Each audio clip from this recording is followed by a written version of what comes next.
Thank you. I'm John Ebner at 930 Logan Street in Port Townsend.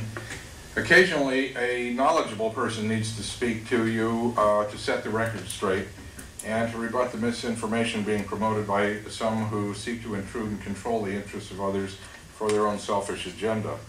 I was disturbed by the disinformation that Michael Hines was trying to get you to buy into at the last public comment session here on February the 8th.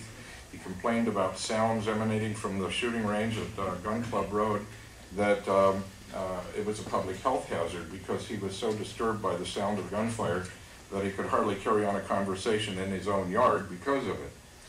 I watched the video of his diatribe on Jeffco 101 and was amazed to find how ignorant of the facts he actually is.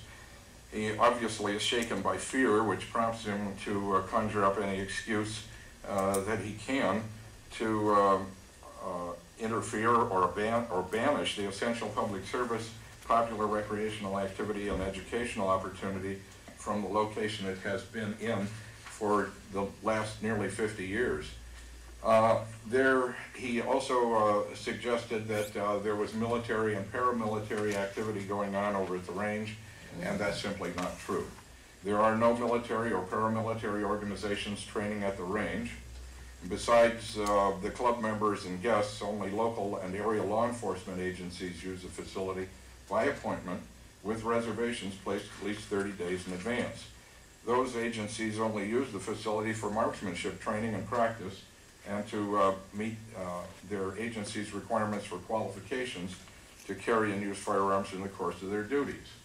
Well, the sounds emanating from the shooting range are well below the time-weighted maximum exposure levels established in the Washington Administrative Code and are indeed exempt from those provisions by WAC 17360-050 between 7 a.m. and 10 p.m.